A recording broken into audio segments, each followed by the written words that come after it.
We're live. We are now live from 630 66th Street in Niagara Falls, New York, streaming across the World Wide Web. My name is Brent Musburger. No, I'm kidding. I'm kidding. Hello, everybody. Welcome to our agenda review prior to our 7 o'clock voting meeting. We just let me set the order and expectation of the meeting. We are going to introduce very briefly some guests that we'd like to recognize. Then we're going to go into the budget, which we are really winding down in a good way. We'll answer any of your questions about the agenda that we're asking you to vote on. And I know you reviewed it for the last 2 weeks. There's very little change. And then we will ask you, Mr. President, members of the board, for an executive session around 6:10. No action will be taken after that executive session, and we have to be here at 7 o'clock for the voting public part of the meeting. Before I introduce our guests, I wanted to just make a special recognition and quick presentation to one of our board members, just for the viewing public and our guests here. When you become a member of any school board, it is a requirement that you go through a course, a training course of a number of hours. And that has to be completed within the first year of your school board tenure. I'm happy to let the public know that Mr. Bradley McLeod has completed his school board course. I want to put that on the public record. And he passed with a very very, very high score. It was 98, which is, yes, it was a very good score. And on a serious note, Mr. McLeod, we're really thankful and glad you're on the board. We've enjoyed having you here. I mean that sincerely, and we appreciate your service, your time, your thoughtfulness, and the way you've conducted business in the professional manner that all of our board members do. So I want to say congratulations to you, and I hope you've enjoyed it as much as we've enjoyed having you. So, so thank you, and he is an official educated board member. Yep.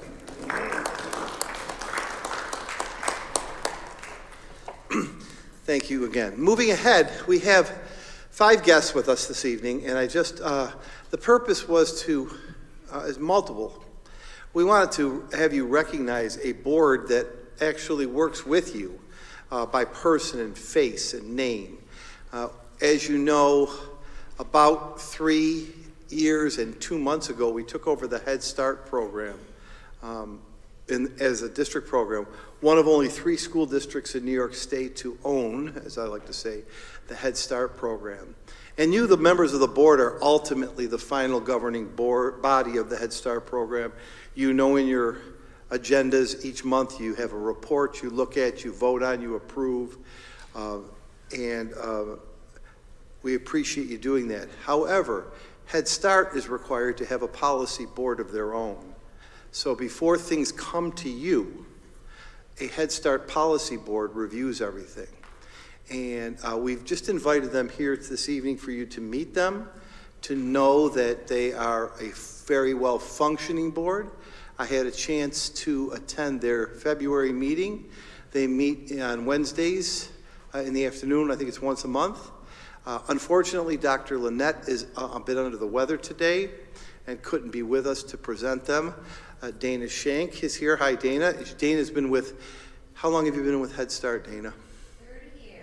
30 years, so congratulations to you.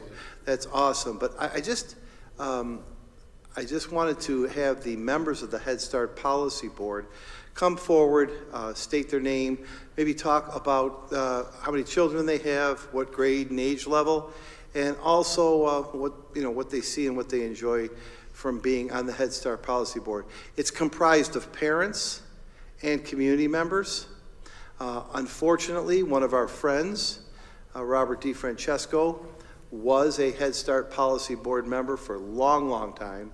And sadly, losing him has created a vacancy on the board that they're looking to fill, but we always want to remember and recognize Bob. And you know, Head Start, a number of years ago, Head Start named the building for Robert DiFrancesco, where half of our program is. So I'm going to ask the policy board members to come forward and introduce themselves, and I'm going to make a few comments.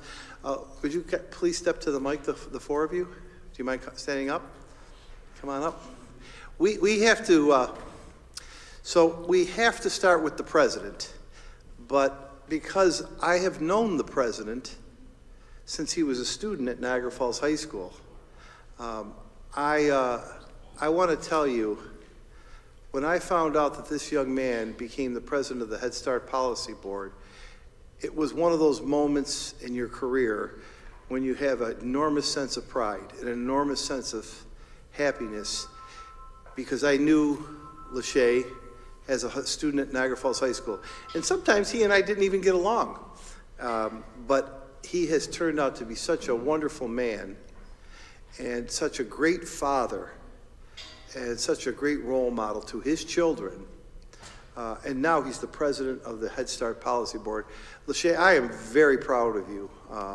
And I know that I really am. And for you to serve in this role says a lot about the character of how you've developed as a man and as a dad. And I can't tell you how it warms my heart to see you standing there. So it's thanks to my kids, and my development continues.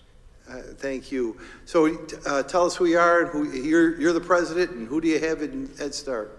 Again, Lachey Renford. I have two children in the system. One is Head Start, and the other, he's in Pre-K 4 at Calfus. I am the chairman of the Policy Council of Head Start. I'm enjoying the new leadership role that I'm enduring. It's definitely a new light for me.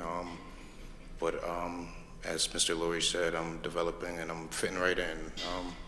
But yeah, we're glad to be hands-on. It's good to be informed and involved, and like I said, I'm liking the new light that I'm in here. That's all I have for you. You did great. Thank you. We're glad to have you. We also are joined by two parents. Would you please come and talk about you and your child and your involvement? Good evening, and thank you for having us. I'm Dave Kubiak, and this is my wife Jessica. We have 5 children, one of which is in the early Head Start program. Her name's Violet. And watching her go to school every day and getting excited and playing with the other kids has been a wonderful thing to do, because before, especially during COVID, while the kids were at home, they weren't able to go out and see everyone every day. So it's been pretty awesome to drop her off, and some days are better than others, but on the good days, she'll just rush right over to, you know, one of the teachers or one of the kids and start playing with them, and it's quite a thing to see. And then she's usually very excited when we come to pick her up at the end of the day too. Thank you, David. Who's the lovely lady with you? This is my wife, Jessica. I'm Jessica. It's nice to meet all of you. And like David said, we have 5 kids in the district, so we do have a daughter in Pre-K 4 over at 79th, and 2 in the enrichment program at Harry F. Abbott. The Head Start program is amazing. I didn't know it existed until we went to sign up our one daughter for Pre-K 3. And then we discovered the Head Start program, so we have her over at the Community Education Center. But it has given a lot to our family. Like, I'm still able to work. We do have a daughter who's like 8 months old, so I work from home, and that's a lot with the 5 kids. And my husband just started a PhD program, so we have a lot going on, but the Head Start program has been able to make all that happen. And your early Head Start daughter, is it a daughter? Mm-hmm. Oh, how old? She's going to be 3. She's going to be, so she's 2 right now. Yes, she's 2. Yeah, I asked you that because never in my career would I ever have thought we would have 1- and 2-year-old children in school. And I want to thank both of you for trusting the district with your 5 children. And I want to thank you for your roles on the Head Start Policy Board. It means a lot that you're involved, and I want you to please feel free to stay involved and encourage others to be involved. But thank you very much. Thank you. We have a community representative with us who has been a longtime partner with the school district, because Michelle works for the Niagara Falls Public Library. And as I said, the Head Start Policy Board has to be comprised of teachers and community members. And as a main cog at the public library, Michelle has served faithfully on the Head Start Policy Board. So why don't you tell us who you are and what you do? All right, yeah, I'm Michelle Timby. So as Mark said, I am the children's librarian from the Niagara Falls Public Library, and I'm also on the policy board.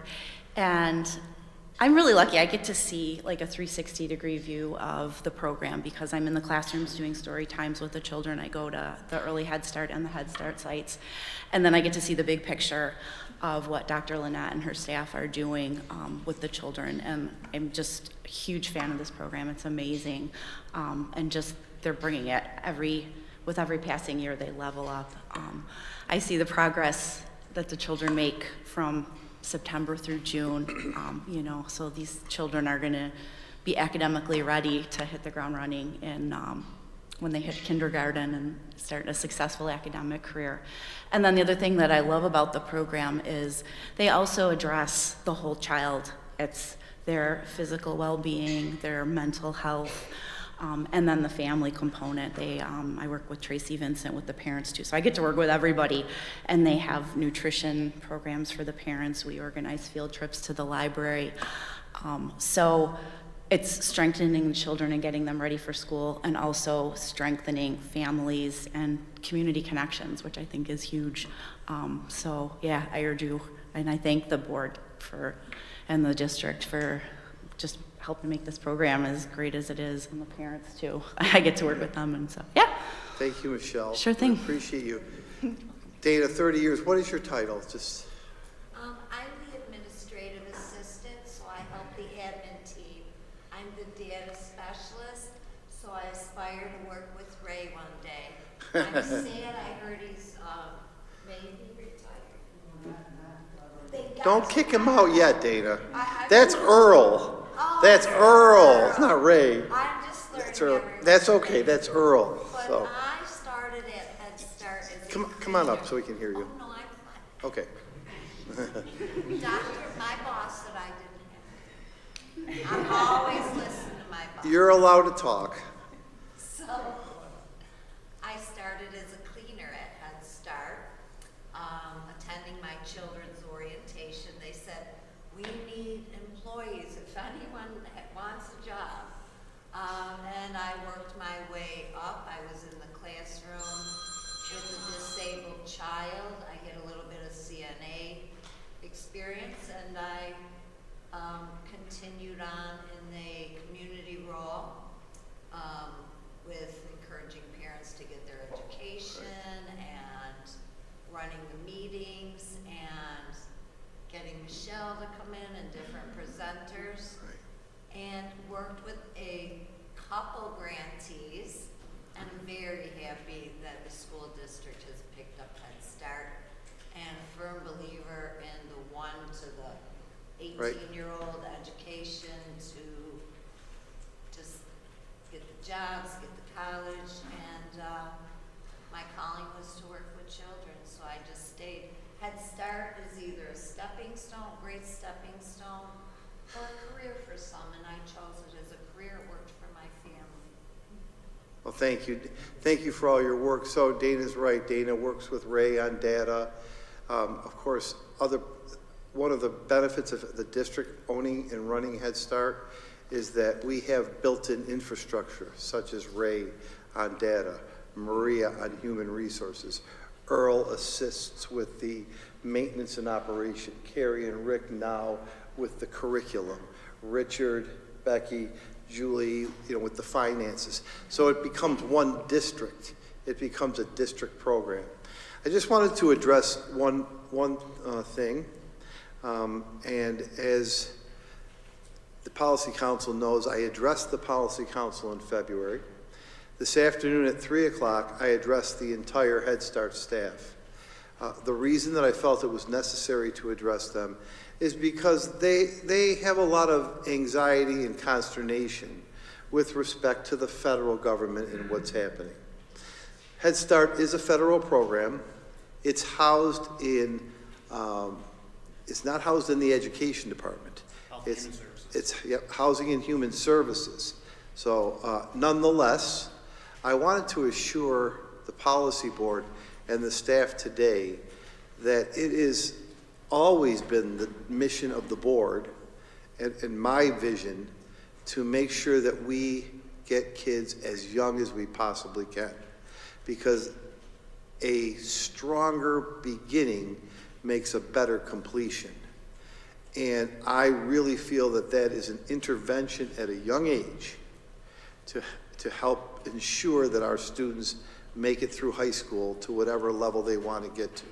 So it's, and I don't mean any disrespect by this, but it's an intervention, an early intervention program, and that's why we've committed to it.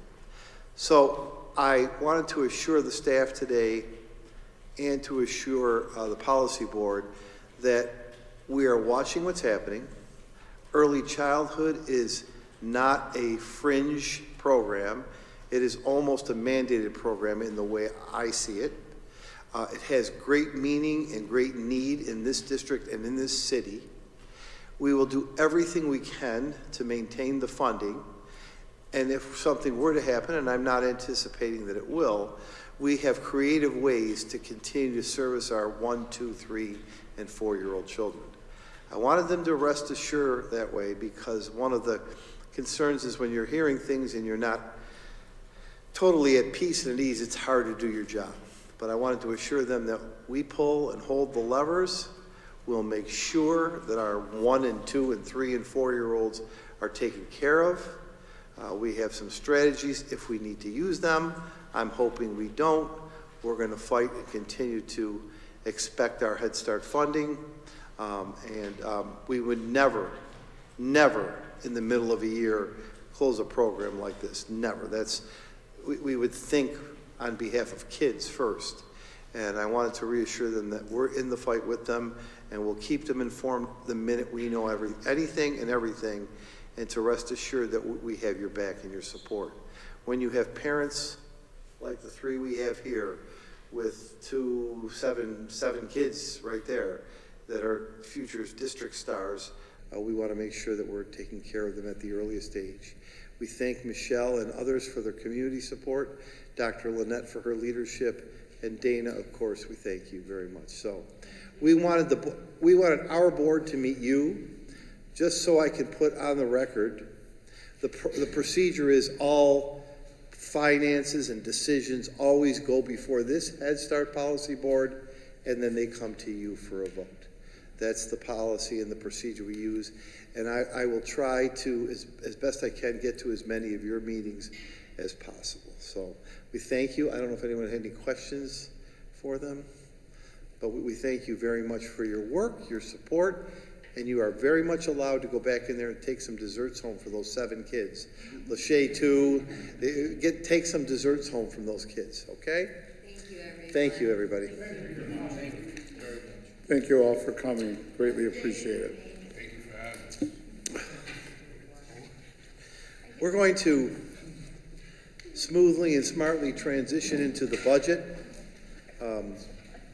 I want to give you some budgetary updates and set the tone. We're down to our final 3 weeks of budgeting, and I'd like to talk through this.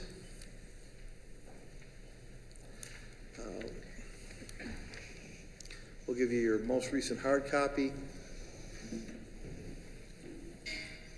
No, I don't.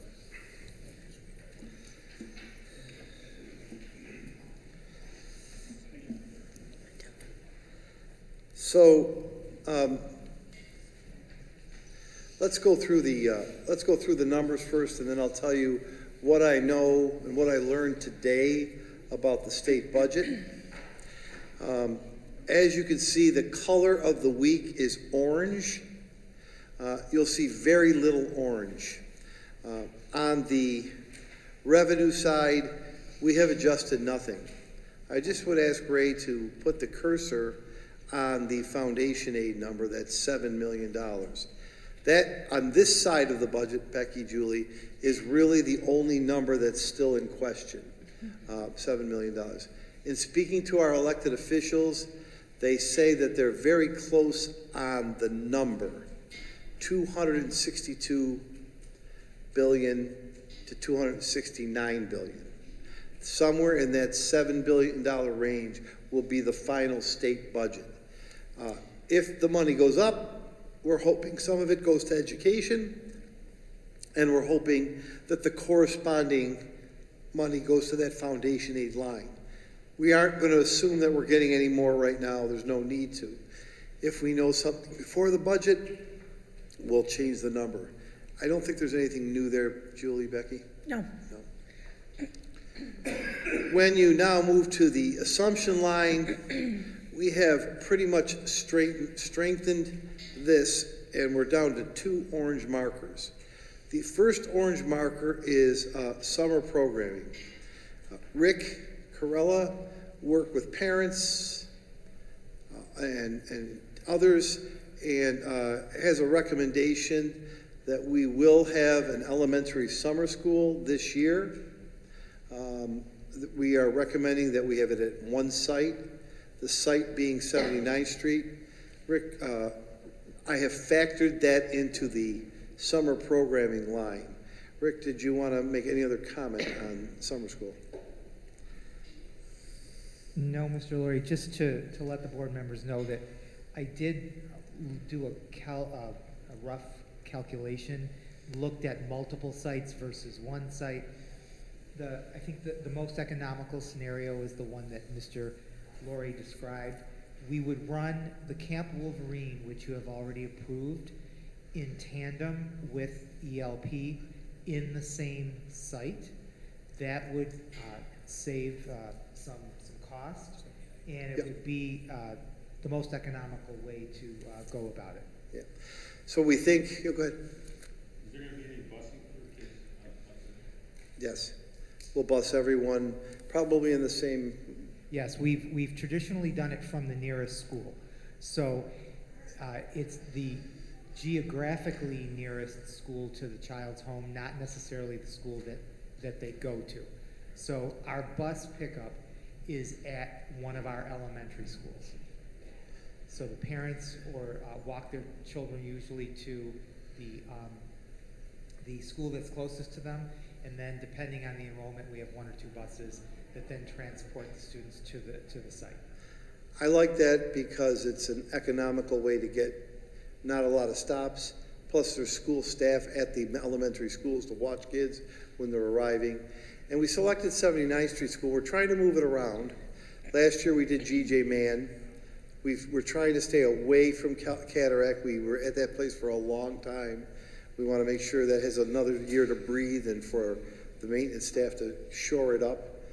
Hyde Park is the school that's going to get the most summer elementary work. Their vestibule isn't done, so that'll have to happen there. And we haven't been to 79th, which is fully air conditioned and has enough room to hold all the kids. That is now included. Schedule, is that going to be 3 days a week or 5? 5 days a week.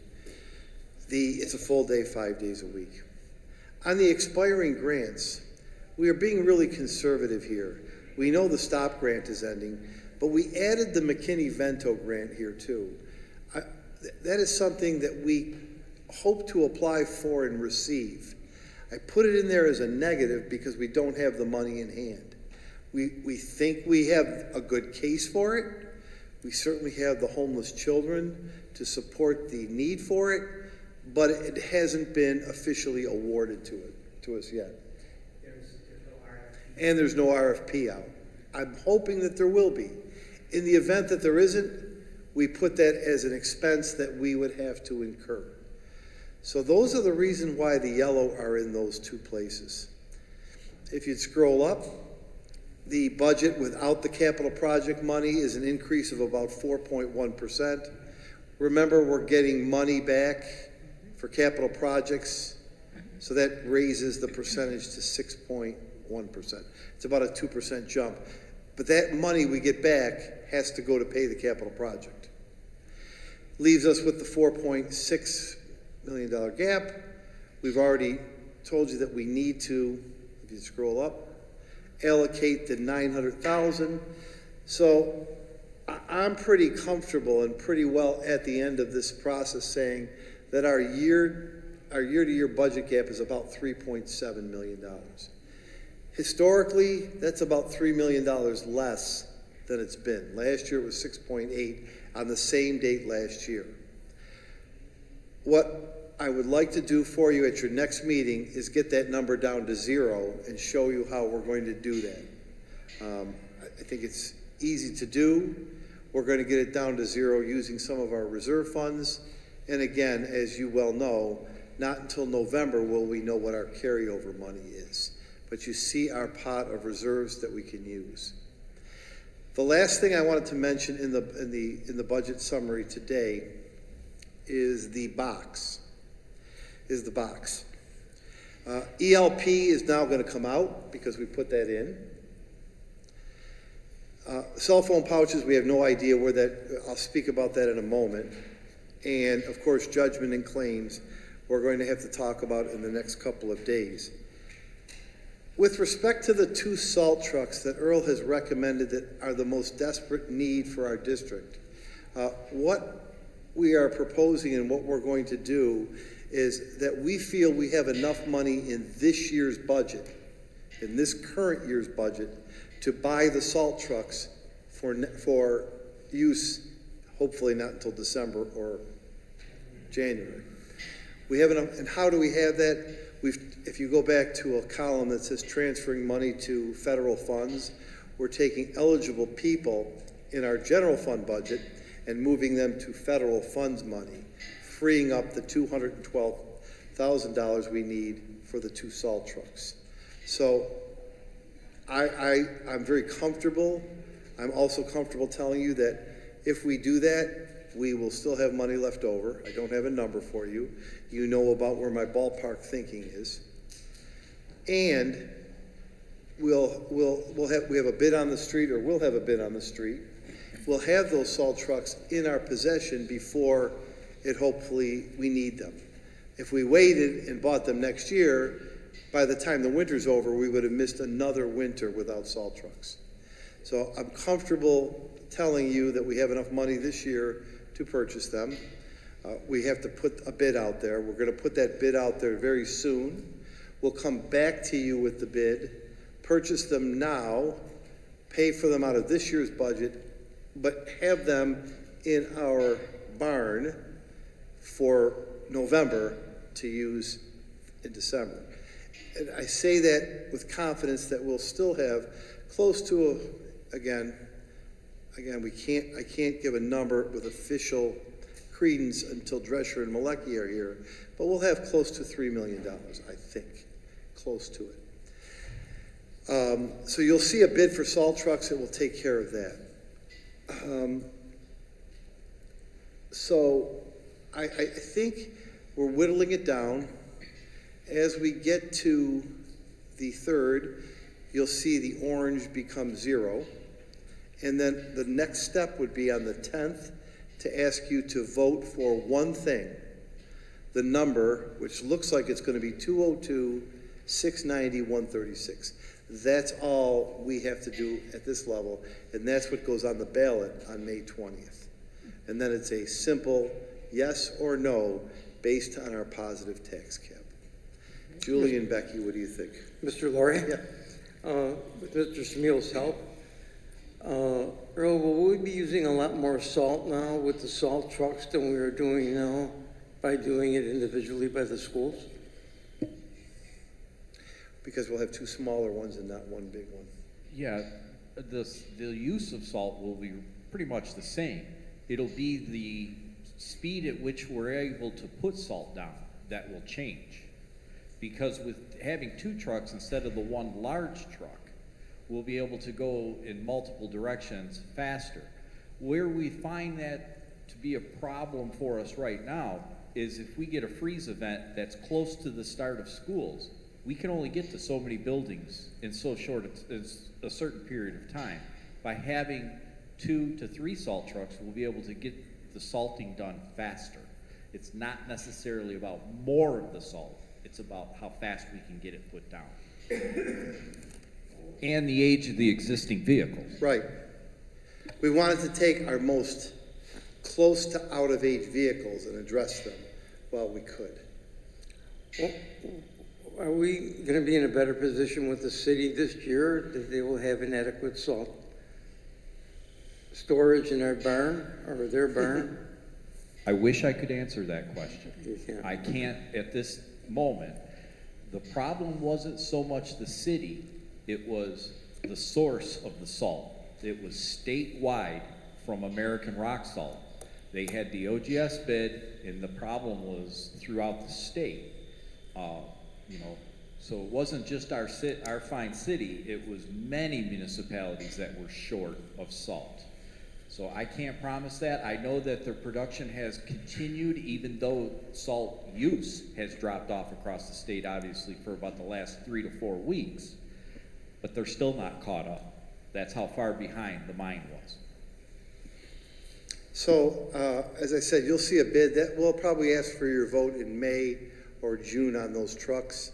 I think we've got a good lead on that, a good bid ready to be published, and I think it'll be great to have them as one of the things that it really helps when you see in another source where how do we get carryover money? We budget so much for workers' comp as a result of good salting and good safety practices. We've always been below our budgeted number on workers' comp. So you pick up $150,000 there. So that good workers' comp number can almost pay for this too.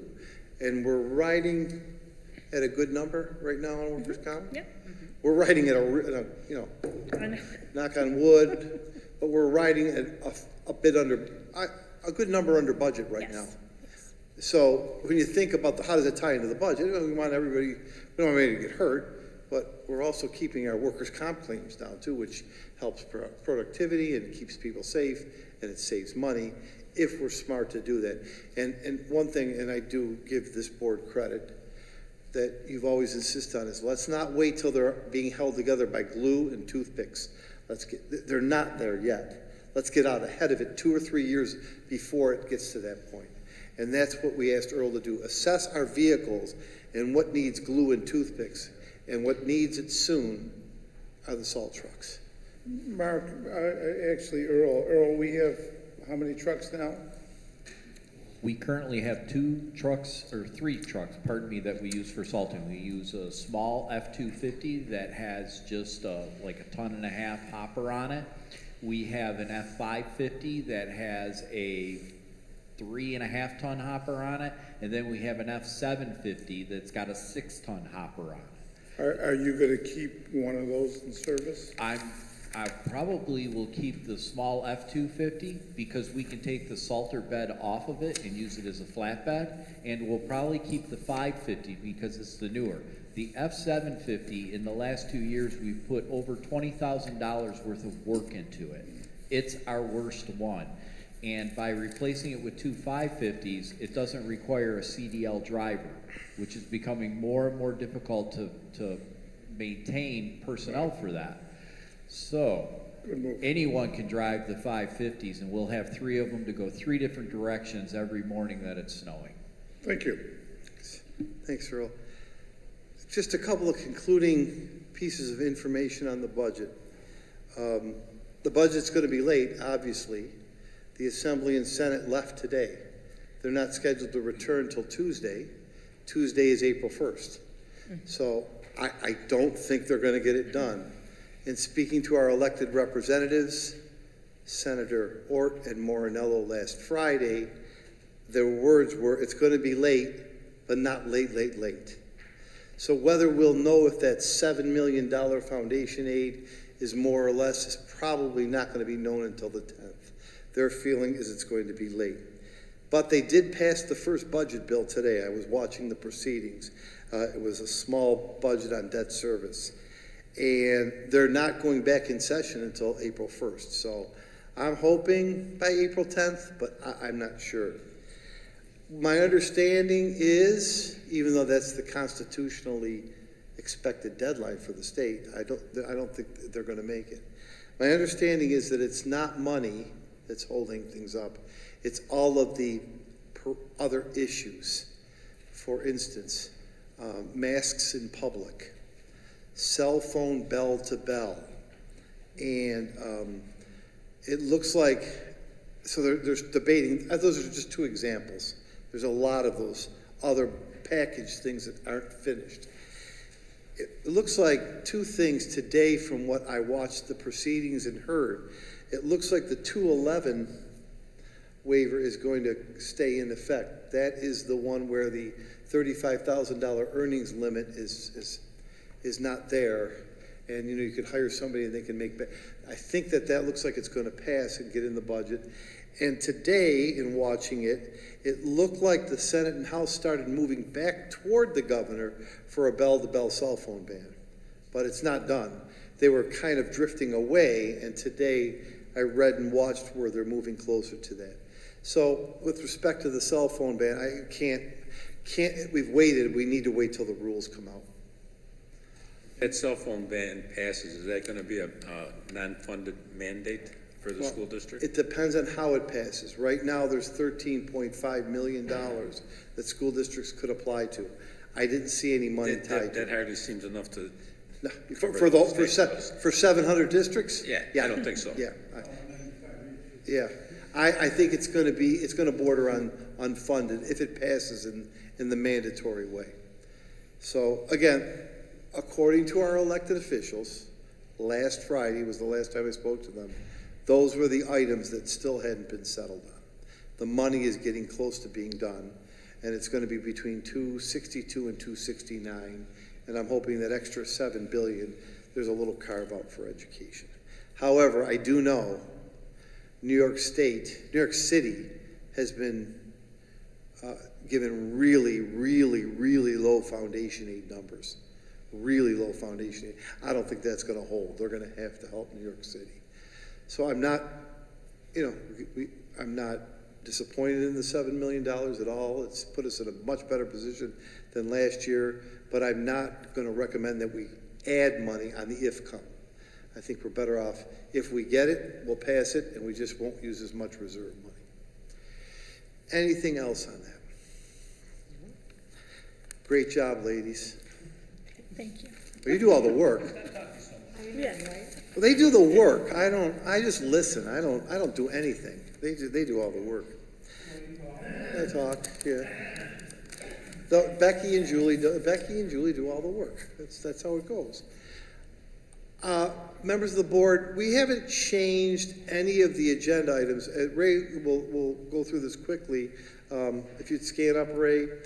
No bids. The short-term contracts are the same.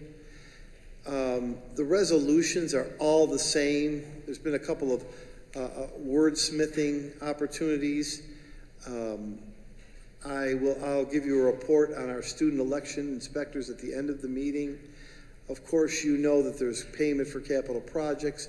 Nothing has changed in 2 weeks there. I don't want to go too fast, but I'm telling you what you saw and heard 2 weeks ago is exactly the same.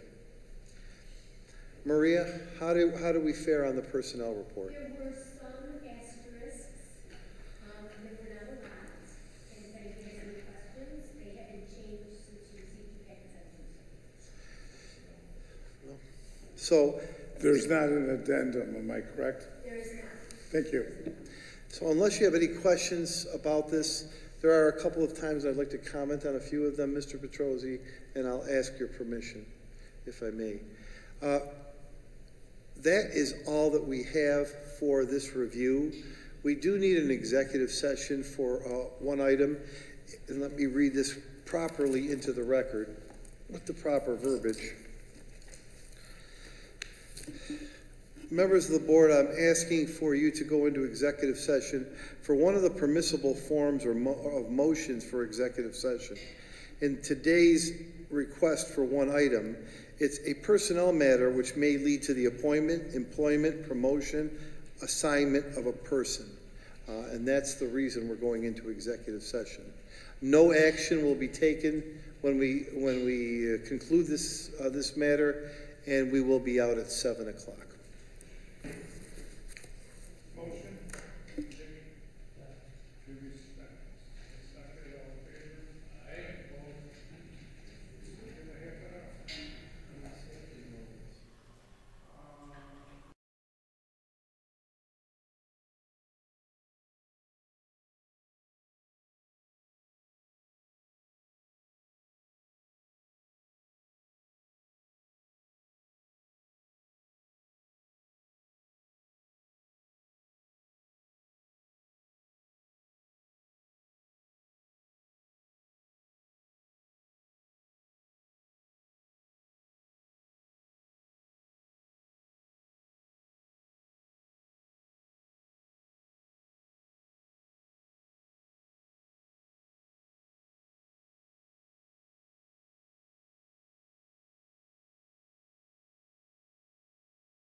Call the meeting to order.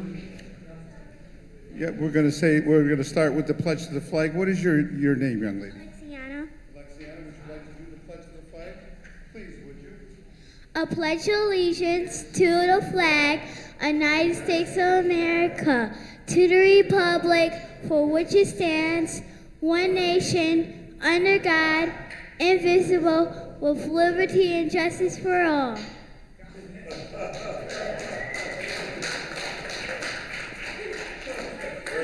I think you should ask your teacher to get out early tomorrow because you did such a good job.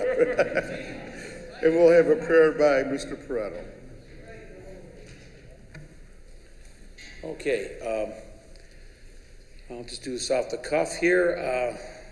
Bless all our students, bless all our faculty and teachers. Give them the strength to see things through.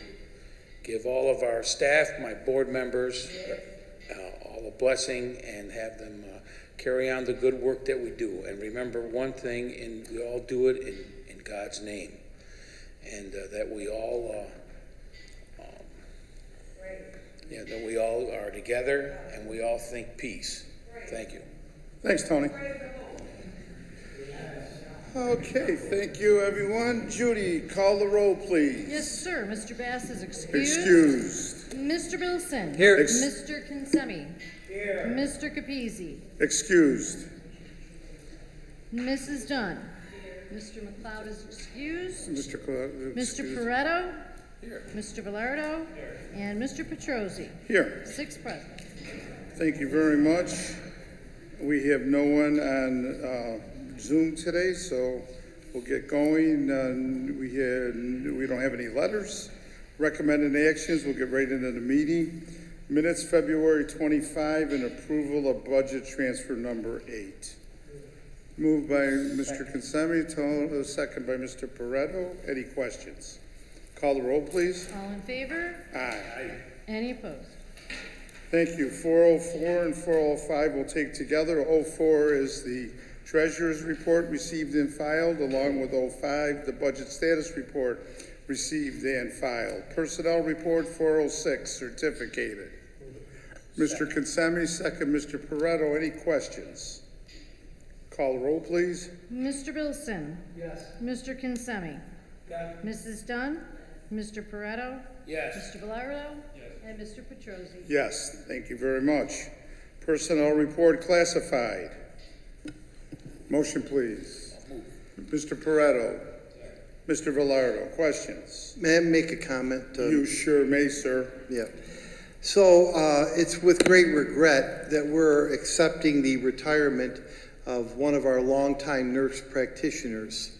And I want to recognize Dr. Civaroli and honor her for her service to the district. Never was she more critical when we needed her the most. And that time was during that period of COVID.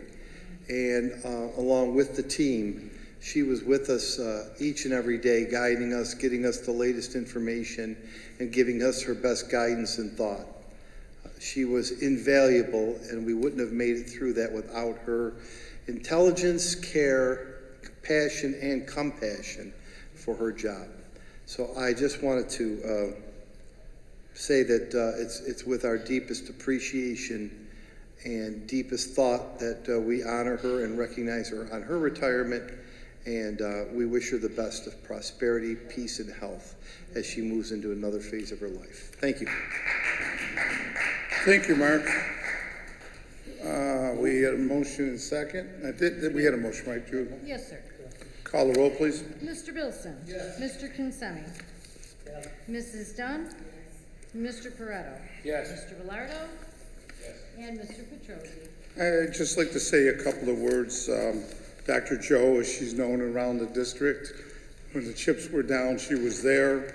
She worked day and night, never complained. I just would like to thank her for all she did, especially in those terrible times, and I wish her well and long, healthy retirement. I vote yes. Okay, thank you. We have 408 and 409 together. They are reports on special ed and preschool special ed. We have a motion by Nick, second Jimmy. Questions? Call the roll, please. All in favor? Aye. Any opposed? Thank you. We have a handful of short-term contracts.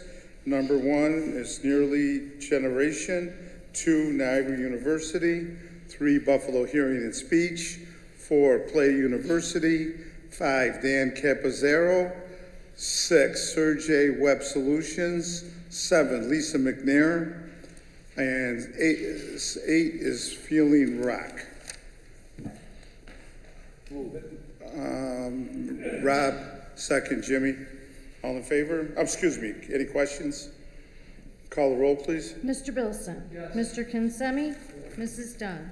Mr. Pareto? Yes. Mr. Velardo? Yes. Mr. Petrosi? Yes, thank you. 411 are the Head Start and Early Head Start reports. Rob, thank you. Tony, questions? Call the roll, please. All in favor? Aye. Any opposed? Thank you. We will take 601 and 602 together. They are related to Head Start and Early Head Start. 601 is for the continuation of the application for the 25-26 Head Start and Early Head Start grant, and 602 is amendment to the 24-25 Head Start and Early Head Start grant. Rob, Nick, any questions? Call the roll, please. Mr. Bilson? Yes. Mr. Kinsemi? Yes, and I would like to thank the superintendent for bringing in the people who are in the current groups that are working with it. And I think I saw their expression of their dedication to us. Yeah. For all that you're doing for the children. Yeah, it was wonderful to see that leadership group here. Thank you. Excellent point, Mr. Kinsemi. Mrs. Dunn? Mr. Pareto? Yes. Mr. Velardo? Yes. Mr. Petrosi? Yes. Thank you. 603 is the nomination of Mr. Kinsemi to serve on the BOCES board for us. Rob, Tony, second. Questions? Call the roll, please. All in favor? Aye. Any opposed? Noted. And I thank you, Jimmy. 604 and 605 are for election workers. 604 is the appointment of election inspectors, and 605 is the appointment of alternate election inspectors. Rob, second. Tony, questions? Call the roll, please. Mr. Bilson? Yes. Mr. Kinsemi? Yes. Mrs. Dunn? Mr. Pareto? Yes. Mr. Velardo? Yes. Mr. Petrosi? Yes. Thank you. 606 and 607 are for our student election workers. For the first time we're doing this, and I've heard nothing but good feedback from this, and Judy, thank you for your hard work on it. 606 is the approval of appointment of the students as election inspectors, and 607 is the appointment of the liaison to students serving as election inspectors. Tony and Rob, on the second, any questions? May I make a comment? You sure may, sir. Thank you. Kudos to Judy and to Principal Val Rotella Zafuto at the high school. They have recruited 21 Niagara Falls High School students to sit at each of the polling sites, and not just sit, but to work as elections inspectors. And when we're talking about civics and when we're talking about student involvement, I think this is a great way to get kids involved, and a great way for them to learn, and a great way for them to be participants in our government. I believe that tomorrow all day, Judy and the Board of Elections will be formally training all of the inspectors tomorrow. Their first assignment will be May 20th, which is the school board election, and they will be there for that. And our hope is that they will continue to serve, they'll get their pay for that, and that they'll serve again in the primary, which I think is in June, and then the general election is usually, it is in November. So we want these young people to do this, and hopefully we'll get an earlier start, so we'll grow a bigger cadre of student election inspectors next year. But it's another pathway to civics and a pathway for kids. Thank you, Judy, and thank you to Val Rotella. Thank you, Mr. Lurie. Thanks, Mr. Lurie. Yep. All righty, call the roll, please. Mr. Bilson? Yes. Mr. Consemi? Mrs. Dunn? Mr. Pareto? Yes. Mr. Velardo? Mr. Petrosi? Yes. Thank you very much, Judy. 608 to 6.11, these are contracts. 608 is an extension of the contract with First Student for transportation. 609, extension for our contract with Niagara Falls Coach Lines. 6.10 is a contract with Niagara County Department of Social Services for crime prevention. And 6.11 is a contract with Buffalo Federation of Neighborhood Centers. Thank you, Rob. Nick, on the second. Any questions? Call the roll, please. Mr. Bilson? Yes. Mr. Consemi? Yes, I would only like to bring attention to the fact that we are blessed to get this contract. I think with the bus company, it's a race we're getting. Yeah. Sawing what's happened across the county is crazy. Yeah. And I just want to thank, I know we have some problems, and I know they've tried to work it out, and I think they have done better. Could it be better? Of course, it always can be better. But for what we're paying and what we're getting, I think we're one lucky area school district. Yes, thank you. If I may comment back, this is I would say, Becky, Julie, we're estimating the potential of a 4% increase based on the CPI. We won't know exactly what that increase is until May when the Northeast CPI comes out. But we're anticipating between 3.5 and 4%.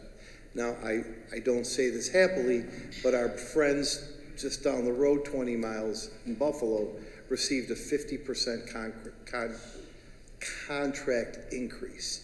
So you're also right. We need to continue to hold their feet to the fire. I've had those conversations. We'll continue our monthly meetings. But this is an act of good faith and also the best economic decision we can make for our district at this time. Okay, thank you, Mark.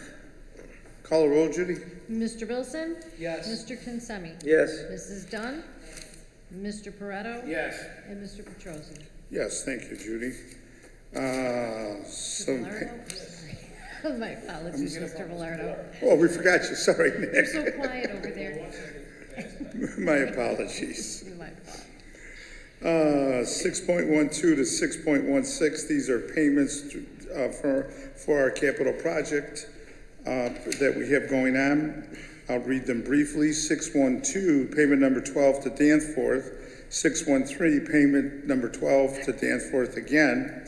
6.14, payment number 12 to Fry. 6.15, payment number 12 to Stark Tech. Payment number 616, payment number 4 to MKS Plumbing. Move it. Second. Tony, Rob, any questions? Call the roll, please. Mr. Bilson? Yes. Mr. Consemi? Yes. Mrs. Dunn? Mr. Pareto? Yes. Mr. Velardo? Yes. And Mr. Petrosi? Yes, thank you. Just a quick comment. We are very pleased with all of our contractors. Yeah. I feel like to say a word on that, Mark. Extremely pleased with the progress of the capital projects. We're 80% complete. Next Thursday, you'll get a visual look at all of the great work that has been done.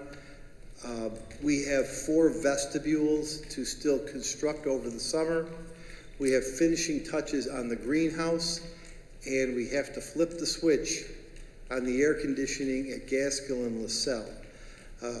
National Grid is been scheduled. We're expecting them in April and May. I apologize to the Gaskill and LaSalle students and staff.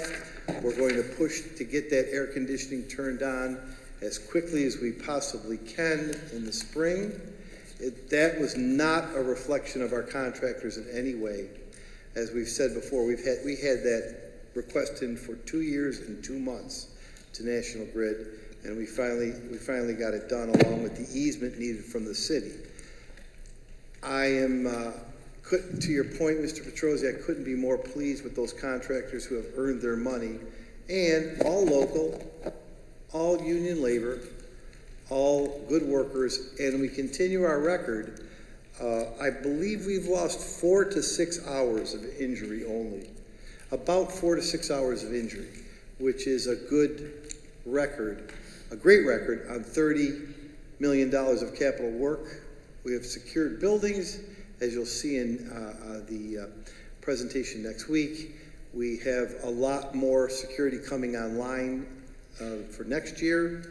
And we again owe our contractors a great deal of thanks, and of course Earl and Becky and Richard and Julie and the team, a lot of support for all the work that they do to oversee that. So yeah, we're satisfied with those contractors. Thanks, Mark. Appreciate that. Okay, let's see. Information and reports, public comment on non-agenda items. I have 4 speakers tonight. Please limit your time to 3 minutes. I will let you know at 30 seconds, and we will start with Mr. Blaber. And Mr. Barksdale will be next.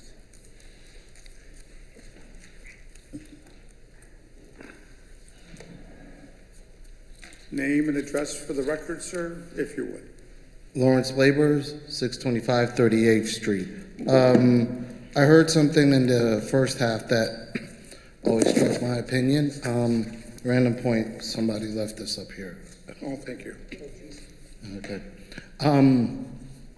The salt trucks and the CDL, possibly for the salt trucks, just keep in mind, back to the mission statement of the importance of literacy and literacy for all.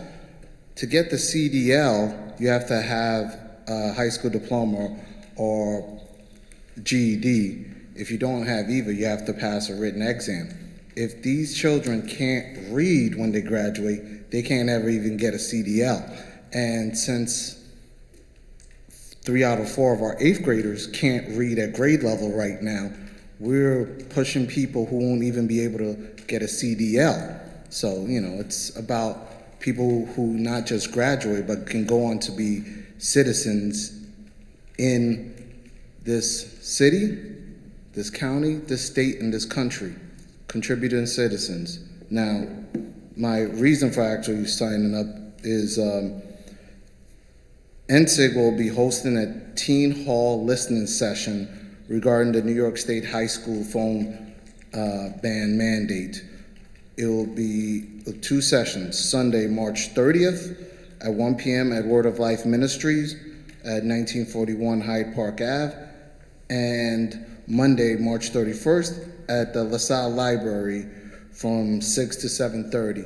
We're encouraging all members of the staff and board to be there. The goal is to get the conversation started on how the kids feel about it, how parents feel, how some staff members feel about it, because you know and I know it's pretty much coming, but we have to deal with how we're gonna apply it and how people accept it and are ready for it. Thank you. All right, thank you. Mr. Barksdale, please. Gloria, you're up next. Greetings, Michael Barksdale from 2217 Independence Avenue.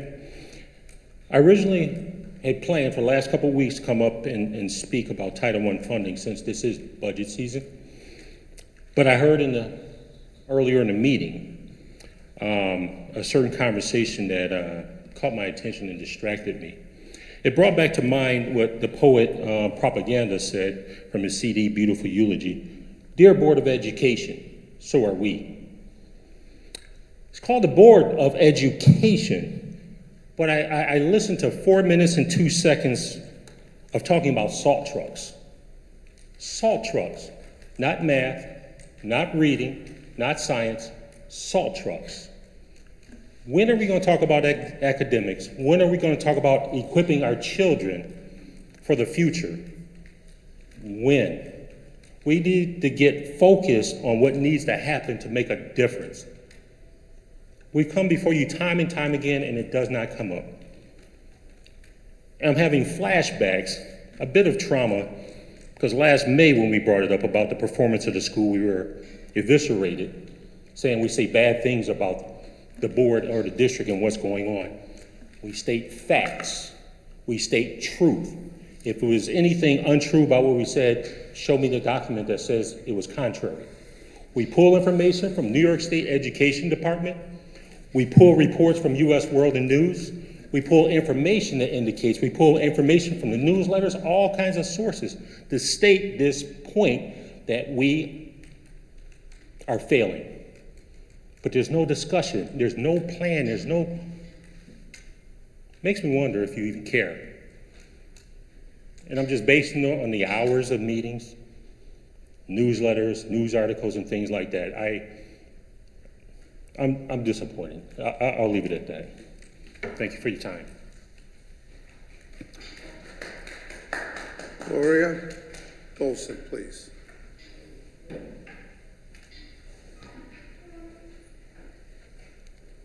Name and address, Gloria, please. Praise God. You didn't even give me a chance to breathe. Praise God.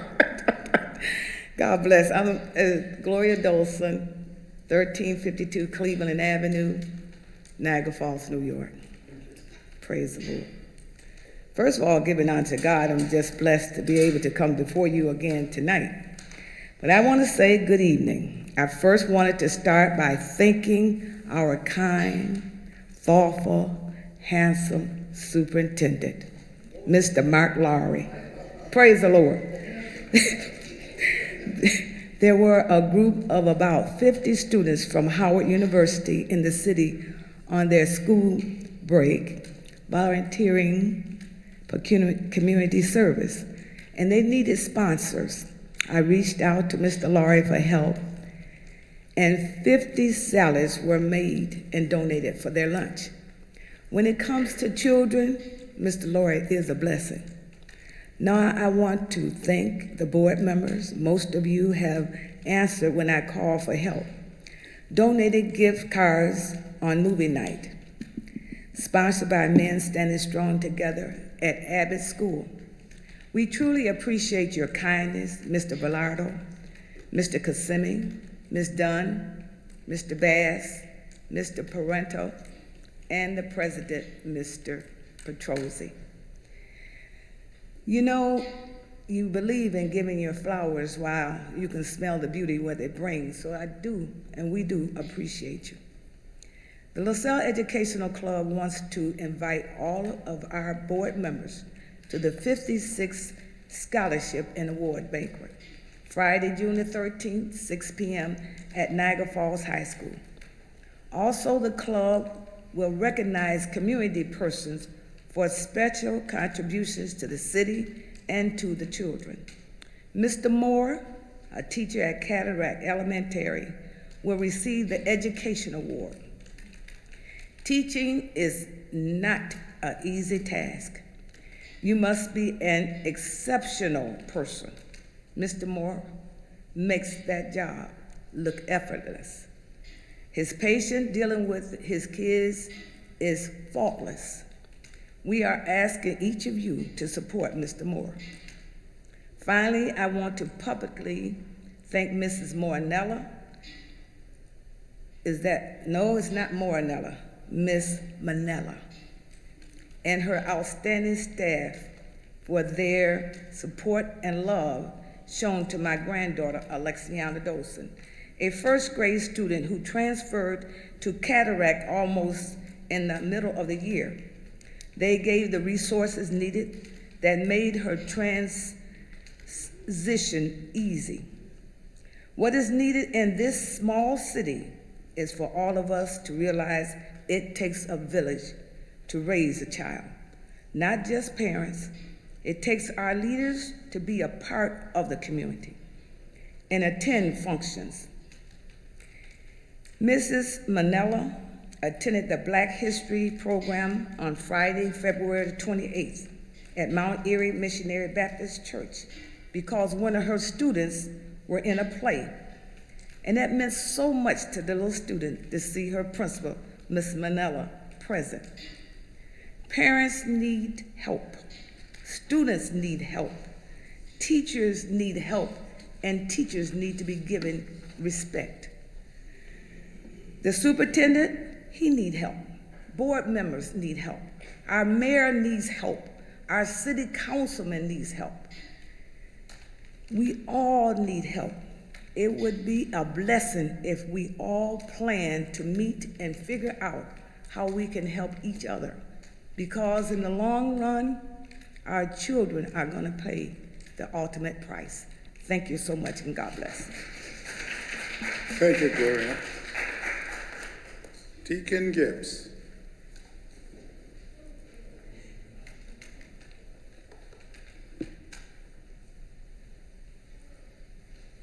Yes, Deacon Gibbs. I live here in the city of Niagara Falls, 2113 Ferry Avenue. Good evening, ladies and gentlemen of the board. My request is easy. It's easy. Oh, yeah, because she got me down here, and I'm a tall guy. Is that better? Much better. Okay, there we go. I would like to, let me start. The last semester I taught chess at Maple Avenue School. And I didn't go back this year because I wasn't asked. But I would like to continue that in the elementary schools. And, chess is a beautiful game, and it teaches some life lessons. You can learn a lot from it, and the kids enjoy it. Next, I would like to say, for the high school kids, their dress code, deplorable. Ladies coming to school in pajamas and showing body parts. I would like to have permission from the board to have certain members of Men Standing Strong there at the door when the kids come into school. And if their clothes is not appropriate, they can be sent home with a pass or something to change their clothing into something more appropriate. And I think it should be mandated. It's something that the schools should really pay attention to because it's not right. Finally, also if there could be a mandate of the kids not having cell phones in the schools. You all know when we was growing up, there were only one phone in the school, and it sufficed for everybody. If you had a problem with the nurse or you had to be sent home or with an emergency, you go to the office and they would make a call home to your parents. But I think 10% of the problem with the children is the cell phones in the schools. So if that could be, taken away. But I'm more concerned with the dress code. So if it's some kind of way that, because there's enough of us in Men Standing Strong, some kind of way we could be permitted to do something like that, to have them go home and change their clothing to something more appropriate. Thank you for your time. Thank you. Okay. And that's the end of our speakers. Mr. Laurie, you have some items you'd like to? Yes, but I would like to be introduced as the handsome Mr. Laurie. I only respond when I'm introduced that way. No, I'm kidding. Let's, thank you both. First of all, thank you for your kind words, Mr. Olson. We appreciate you and the men and everyone, and we will be there, of course. And excellent choice, and Mr. Moore Jr. That's an excellent choice. He's one of our top teachers and a good person, so that's a really excellent choice. So we look forward to that all the time. Deacon, I will be in touch with you because I think Ms. Olson makes a really good point. Cataract is on the move, and maybe that would be a good place for you to work with some young people with chess. And I will get back to you on that issue of the dress code. I do hear you. I do hear you. And we can use all the support we get. I want to go through just a couple of things. This Saturday, this is for the whole community now. We targeted the Niagara Falls High School students, but this Saturday, between 10 o'clock and 1, there's a job and career fair. There'll be 32 businesses and opportunities for jobs both permanent and summer. The community's welcome.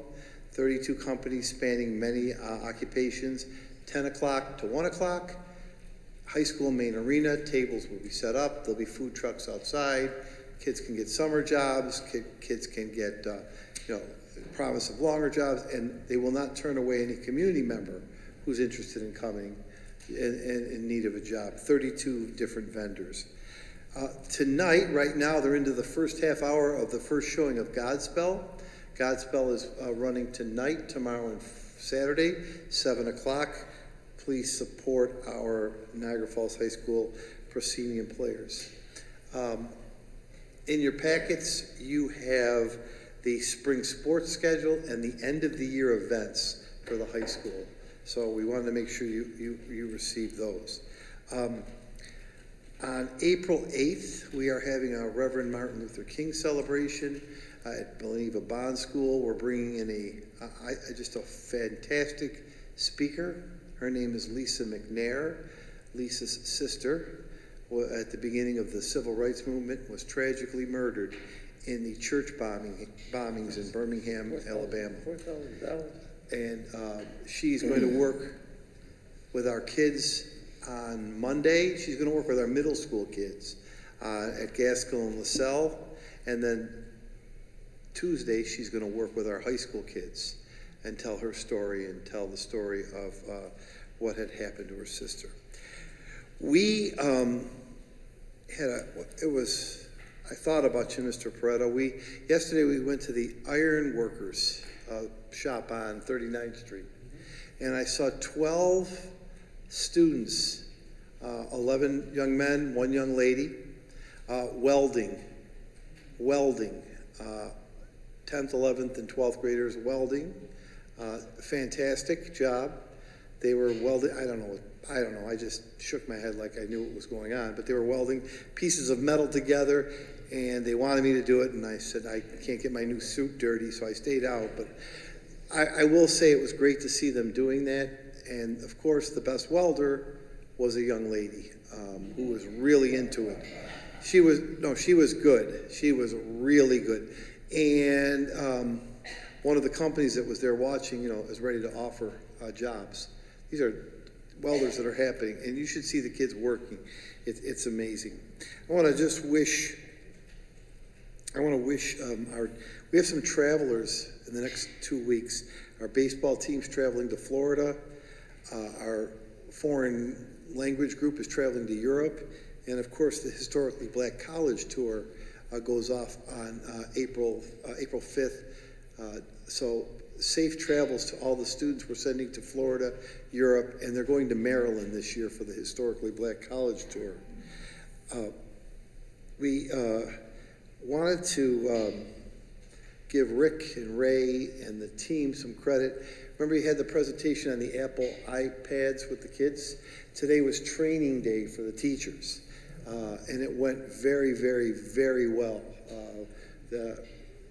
Ray had technologically everything set.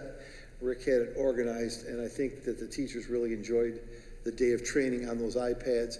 The next thing we'll tell you about the Apple products, the next thing we'll tell you about them is when we're going to roll them out, maybe at the end of this year, maybe for September, but I'm really pleased with how that went.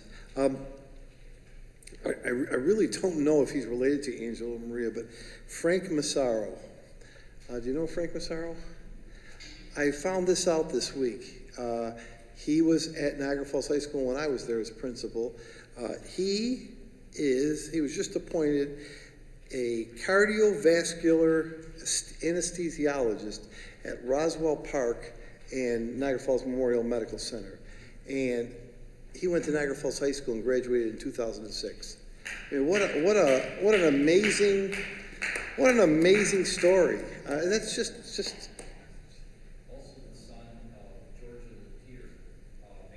That's George's son? Yes, it is. Wow. A cardiovascular anesthesiologist from Niagara Falls High School. That's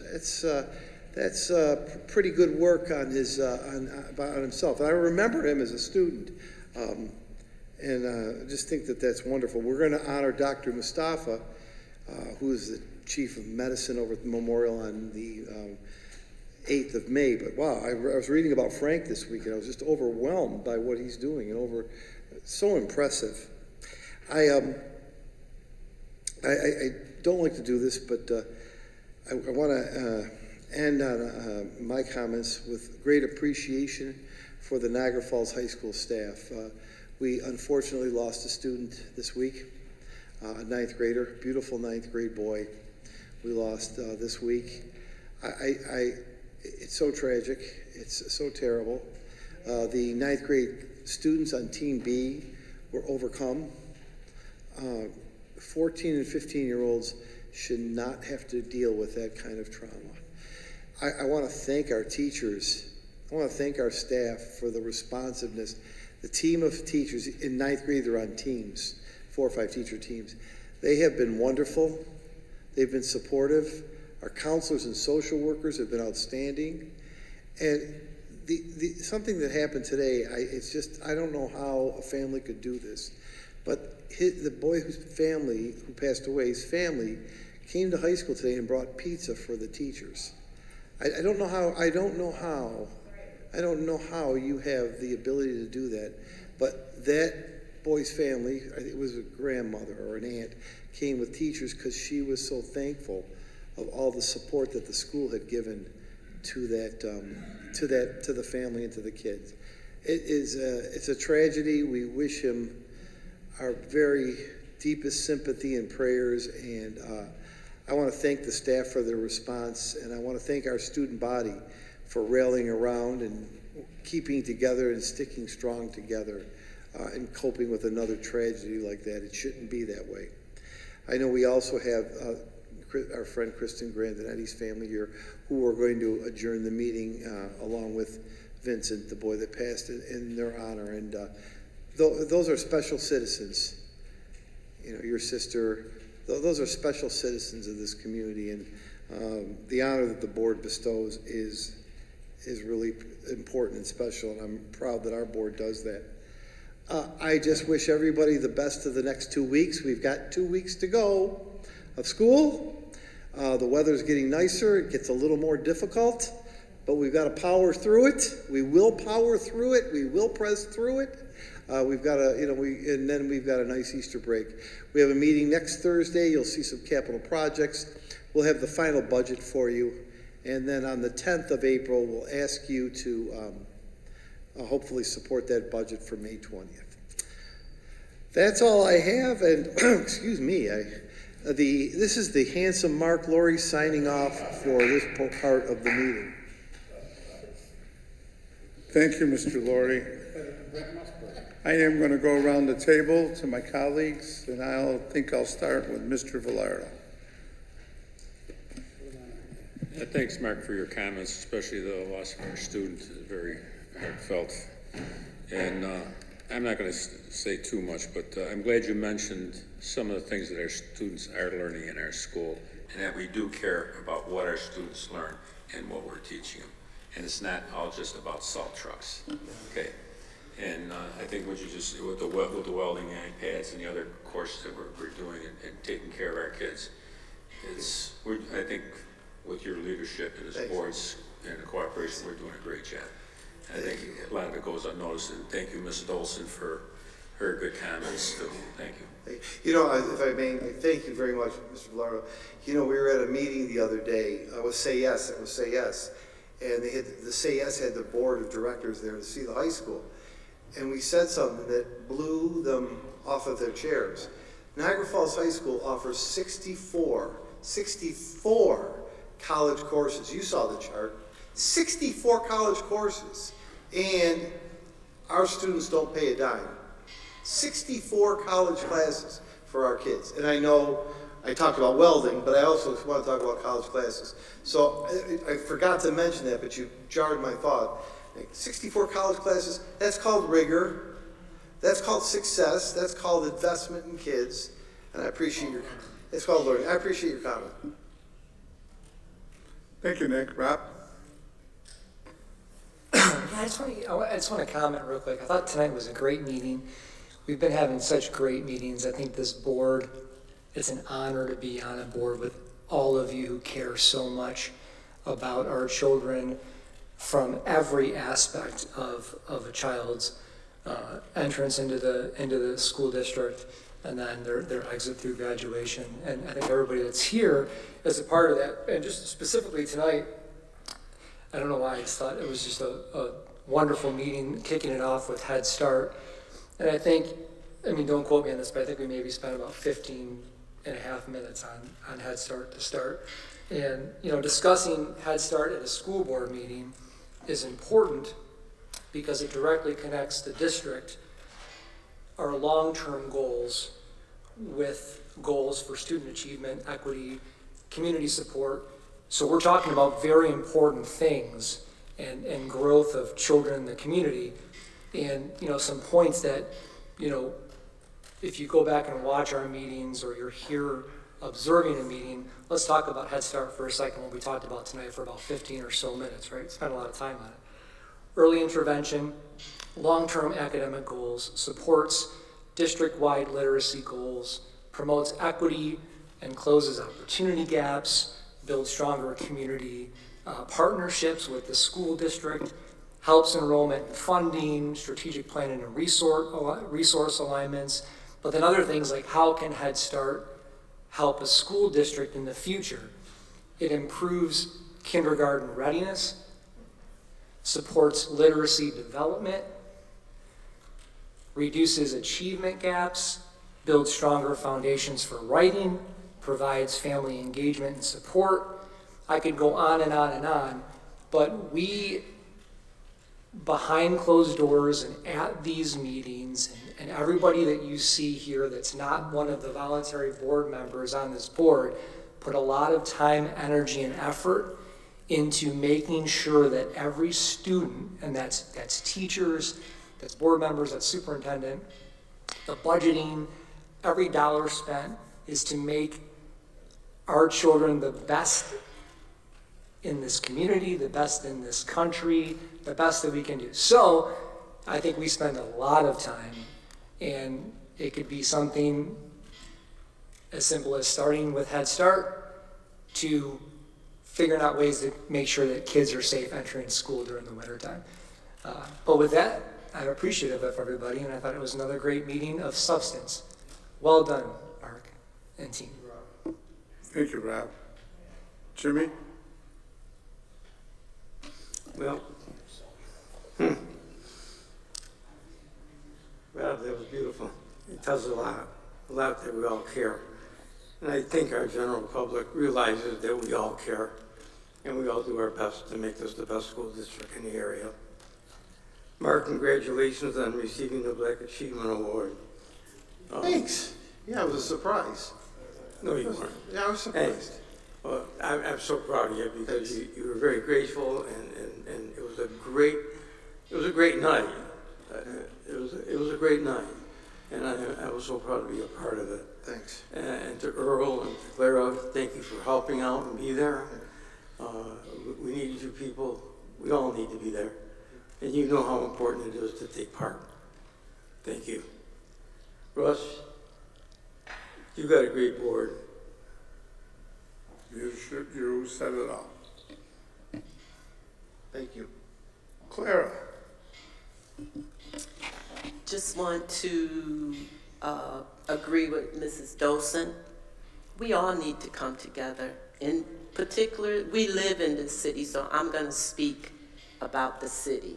This city is not going to get any better unless we all come together, so I agree with Gloria. I won't speak on the country, that's a different issue. But I think we're better when we all come together, and I always say to the board, together we stand, divided we fall. I agree every word with Nick, Mark, and Jimmy. I don't know why the rumor is still out there that we get paid, but I was just asked last week how much I get paid for being on this board. But I want to say publicly, this seat is a volunteer seat. We do not get paid. And it takes commitment, because I've been on this board 5 years and I'm coming back again. And I still don't know everything that needs to be learned. So it's a continuous process of growing and learning together. So I think every board member is committed to this seat. We're all concerned about our children. And I'm not going to hear anything less than that. Pertaining to the Black Achievers, it was a great program.